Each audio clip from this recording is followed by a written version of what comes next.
200 വർഷത്തിലേറെയായി സമാധാനപരമായ നിലപാടുകൾക്ക് പേരുകേട്ട സ്വീഡൻ ഒരു പുതിയ യാഥാർത്ഥ്യത്തെ നേരിടുകയാണ്: യുദ്ധഭീഷണി. യുക്രൈനിൽ നടന്നുകൊണ്ടിരിക്കുന്ന യുദ്ധവും റഷ്യയുടെ ആക്രമണാത്മക നിലപാടും കാരണം സ്വീഡൻ ഏറ്റവും മോശമായ അവസ്ഥയിലേക്ക് പോകുന്നതായാണ് കാണുന്നത്. സ്വീഡൻ യുദ്ധത്തിലല്ല, എന്നാൽ രാജ്യത്ത് സമാധാനവുമില്ലെന്നാണ് രാജ്യത്തെ പ്രധാനമന്ത്രി ഉൾഫ് ക്രിസ്റ്റേഴ്സൺ പ്രസ്താവന ഇറക്കിയത്.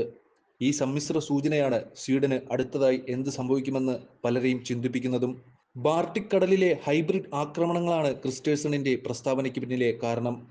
സൈബർ യുദ്ധം, തെറ്റായ വിവരങ്ങൾ, അട്ടിമറി എന്നിവ ഉൾപ്പെടുന്ന ഈ ആക്രമണങ്ങൾ സ്വീഡനെ അതീവ ജാഗ്രതയിലാക്കിയിരിക്കുകയാണ്. പ്രതിരോധം ശക്തിപ്പെടുത്തുന്നതിനായി ഫിൻലൻഡിനൊപ്പം രാജ്യം നാറ്റോയിൽ ചേർന്നു. അടിസ്ഥാന സൗകര്യങ്ങൾ നിരീക്ഷിക്കുന്നതിനും റഷ്യയുടെ ഷാഡോ കപ്പൽക്കൂട്ടത്തെ ചെറുക്കുന്നതിനുമായി സ്വീഡൻ നാറ്റോയുടെ ബാൾട്ടിക് പെട്രോൾ മിഷനിലേക്ക് 3 കപ്പലുകളും വിമാനങ്ങളും അയക്കുമെന്നാണ് വിവരം. സ്വീഡൻ യുദ്ധസാധ്യതയെക്കുറിച്ച് മുന്നറിയിപ്പ് നൽകുന്നത് ഇതാദ്യമായല്ല. 2023 ജനുവരിയിൽ 2 ഉന്നത പ്രതിരോധ ഉദ്യോഗസ്ഥർ സ്വീഡൻ യുദ്ധത്തിന് തയ്യാറെടുക്കണമെന്ന് പ്രസ്താവിച്ചുകൊണ്ട് മുന്നറിയിപ്പുകൾ പുറപ്പെടുവിച്ചിരുന്നു. ഈ മുന്നറിയിപ്പുകൾ കടുത്ത പരിഭ്രാന്തി സൃഷ്ടിക്കുകയും കുട്ടികളെ ഭയപ്പെടുത്തുകയും ചെയ്തതിനാൽ ഗൗരവമായ ചർച്ചകൾക്ക് കാരണമായി. ഇതിനു പിന്നാലെ വന്ന മുന്നറിയിപ്പുകൾ ജനം കണ്ടത് 2 രീതിയിലാണ്.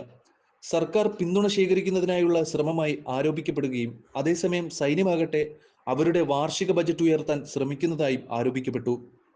അനിശ്ചിതത്വം ഉണ്ടായിരുന്നിട്ടും സ്വീഡൻ തങ്ങളുടെ പൗരന്മാരെ യുദ്ധത്തിന് സജ്ജമാക്കാൻ നടപടികൾ സ്വീകരിക്കുകയാണ്. ശീതയുദ്ധത്തിന് ശേഷം ഉപേക്ഷിക്കപ്പെട്ട ദേശീയ സേവനത്തിന്റെ ഭാഗമായ നിർബന്ധിത പൗരകടമ രാജ്യം പുനരാരംഭിച്ചു. അടിയന്തര സേവനങ്ങളിലും വൈദ്യുതി വിതരണത്തിലും പൗരന്മാർക്ക് പരിശീലനം നൽകുകയും സൈനിക നയത്തിലും മാറ്റം വന്നിട്ടുണ്ടായതായാണ് പറയപ്പെടുന്നത്. ജനസംഖ്യയുടെ ഒരു ചെറിയ ഭാഗം എല്ലാ വർഷവും സൈനിക സേവനത്തിനായി വിളിക്കപ്പെടുന്നുണ്ട്. സ്വീഡന്റെ സാഹചര്യം സമ്മർദ്ദത്തിലായതിനാൽ രാജ്യത്തെ ജനങ്ങൾ പരിഭ്രാന്തരാണ്. എന്നിരുന്നാലും യുക്രൈനിൽ നടന്നുകൊണ്ടിരിക്കുന്ന സംഘർഷവും റഷ്യയുടെ ആക്രമണാത്മക നിലപാടും കണക്കിലെടുത്താൽ യുദ്ധം എല്ലായ്പ്പോഴും ഒരു സാധ്യതയാണ്. ഇതിലൊരു കാര്യം ഉറപ്പാണ്: സ്വീഡന്റെ സമാധാനം മുമ്പെങ്ങുമില്ലാത്ത വിധം പരീക്ഷിക്കപ്പെടുമെന്ന കാര്യത്തിൽ തർക്കമില്ല.